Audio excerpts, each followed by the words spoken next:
Hello class, आप सभी का स्वागत है मेरे यूट्यूब चैनल पे। सो आज की वर्कशीट रहेगी हमारी हिंदी की वर्कशीट नंबर 83। आज की डेट रहेगी हमारी 4 फरवरी 2022 फॉर क्लास 9th के लिए। आज का भी हमारा टॉपिक क्या रहेगा बच्चों? रीढ़ की हड्डी एकांकी।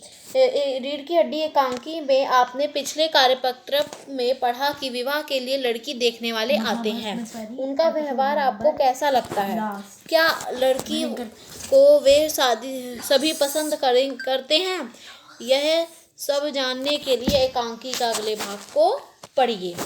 प्रसाद यानी कि गोपाल प्रसाद, जनाब यह हाल था कि 4 पैसे में ढेर सारी बलाई आती थी और अकेले 2 आने की हजम करने की ताकत अकेले। और अब तो बहुतेरे खेल वगैरह भी होते हैं स्कूल में। तब ना कोई वॉलीबॉल जानता था, ना टेनिस, ना बैडमिंटन। अब तो हॉकी, बस कभी हॉकी या क्रिकेट कुछ लोग खेला करते थे। मगर मजाल की कोई कह जाए कि उनका लड़का कमज़ोर है। शंकर और रामस्वरूप खीसे निपोरने लगे। खीसे निपोरने का मतलब क्या था?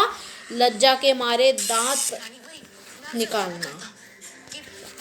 रामस्वरूप यानी कि जी हाँ, उस जमाने की बात ही दूर थी। हाँ। फिर गोप्रसाद यानी कि गोपाल प्रसाद जोशीली आवाज में, जोश भरी आवाज में कहता है, और पढ़ाई का यह हाल था कि एक बार कुर्सी पर बैठे कि 12 घंटे की सीटिंग हो गई। 12 घंटे जनाब, मैं सच कहता हूँ कि उस जमाने का मैट्रिक भी वह अंग्रेजी लिखता था। फर्राटे की आजकल के MA भी मुकाबला नहीं कर सकते। जो इस जमाने की तुलना वो अपने जमाने से कर रहे हैं। कौन? रामस्वरूप और गोपाल प्रसाद। फिर रामस्वरूप कहता है जी हाँ, यह तो है ही। फिर गोपाल प्रसाद कहता है माफ़ कीजिएगा बाबू रामस्वरूप, उस जमाने की जब याद आती है अपने को जब्त करना मुश्किल हो जाता है।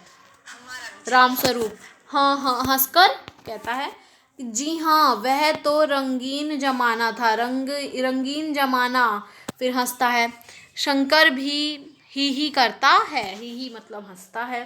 गोपाल प्रसाद एक साथ अपनी आवाज और तरीका बदलते हुए अपना आवाज बदलते हैं और अपना तरीका बदलते हैं। अच्छा तो साहब बिजनेस की बातचीत हो जाए।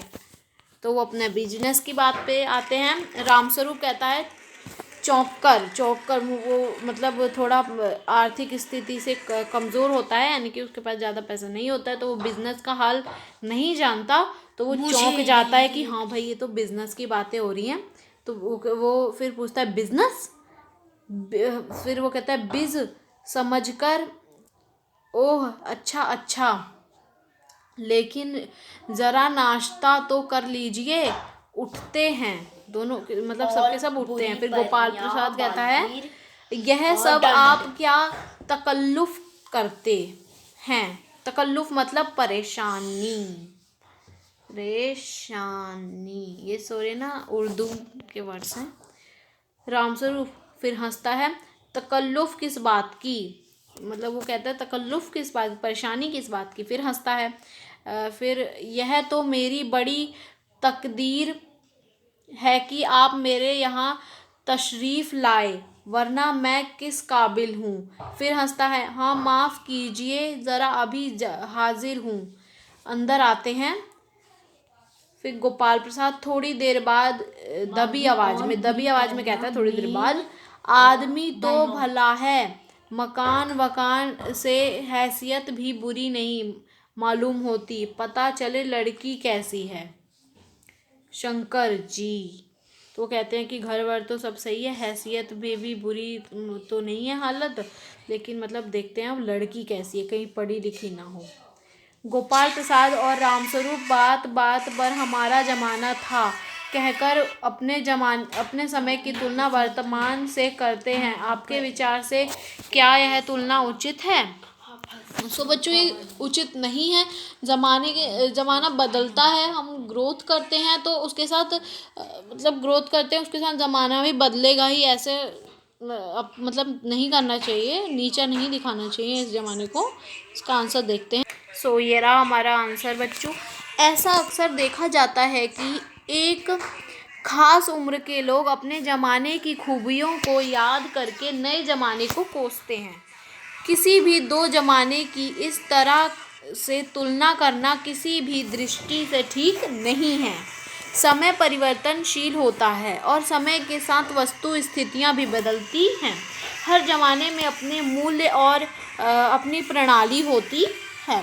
सो नेक्स्ट क्वेश्चन क्या है? गोपाल प्रसाद विवाह को एक बिजनेस मानते हैं। गोपाल प्रसाद कौन था? लड़के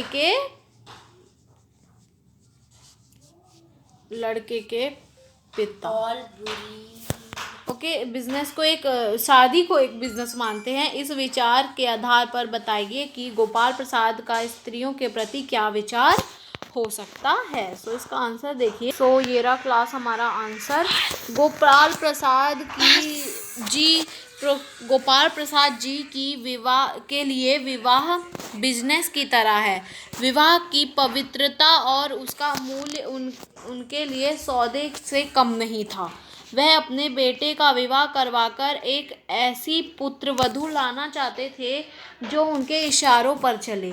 वे सौदा करने से पहले उनकी जांच पड़ताल कर तसल्ली कर लेना चाहते थे कि सौदा सही है या नहीं। उनके लिए वस्तु और लड़की में कोई अंतर नहीं था। क्वेश्चन नंबर 3 देखिए। गोपाल प्रसाद रामस्वरूप के मकान को देखकर उनकी हैसियत और धन संपदा का अनुमान लगा रहे हैं। आप किसी की अच्छाई और तथा हैसियत की स्थिति का अनुमान लगाने के लिए क्या क्या देखते हैं? तो हम देखते हैं, क्या देखते हैं? सो इसका आंसर होगा क्लास ये रहा।